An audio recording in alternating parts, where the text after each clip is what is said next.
sa umaga, pila na naman sa kalsada. Init, usok at pagod ang kasama. Presyo pataas, sahod pareho pa rin, pero kailangan bumangon kahit mahirap intindihin. May nanay na nagbibilang ng barya, may tatay na tahimik lang ang mata.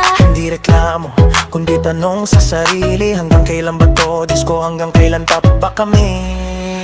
Pero hindi pa tapos ang kwento, kahit mabigat huminga pa tayo. Kung ngayon ka nadadapa sa sahig, bukas pwede ka nang tumayo ulit.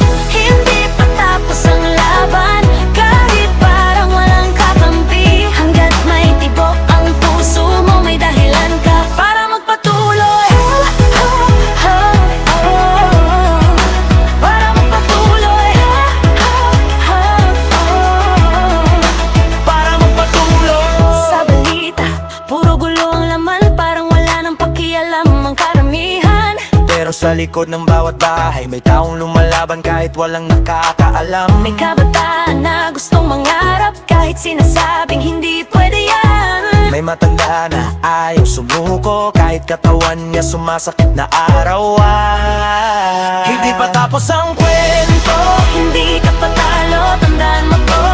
kung ngayon kulang ang laman ng mesa. Hindi ibig sabihin wala ng pag-asa. Hindi pa tapos ang laban, kahit pa ulit-ulit ang hirap. Kung buhay ka pa ngayon, may dahilan kung bakit ka nandito pa. This is not the end. This is just a hard chapter. Hindi ka nag-iisa sa bigat niyan. Someone else is fighting too. Hindi man kita kilala, ramdam kita, at sapat na yun para sabihin.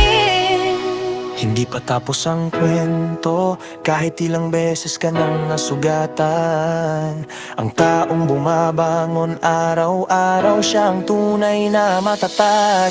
Hindi pa tapos ang laban, para sa mahirap, para sa pagod. Kung may lakas ka pang magmahal, may lakas ka pang